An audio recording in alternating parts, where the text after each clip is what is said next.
Welcome back to Toge Masters. This is a follow-up video to the race fan install. As you can see, our pod filter is actually rubbing up against the race fan. So we're gonna go ahead and replace this with a shorter one.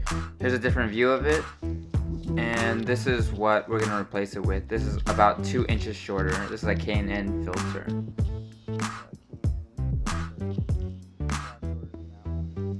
So replacing the filter is pretty straightforward. We used a 8mm to loosen up the worm clamp and take off the original filter.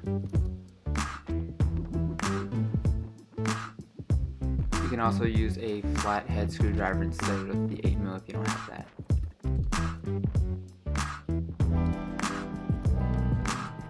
Space is pretty tight here and we didn't want to remove the splitter, so what we ended up doing was squeezing it in between the engine and the fan shroud, and we were able to get that off.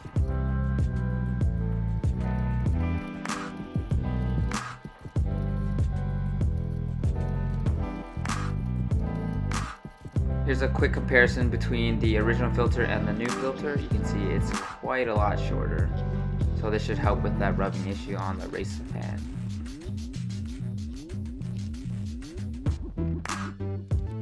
Installing this is pretty straightforward too. We just slip that in between the engine and the fan shroud, and we're just going to go ahead and tighten up that worm clamp with the same 8mm.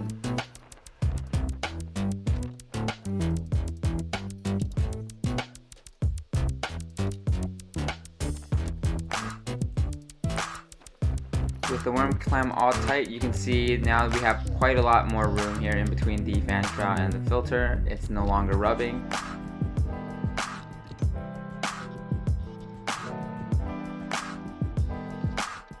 Here's another angle of that for you. And that concludes our video. Thank you for watching, and don't forget to like and subscribe.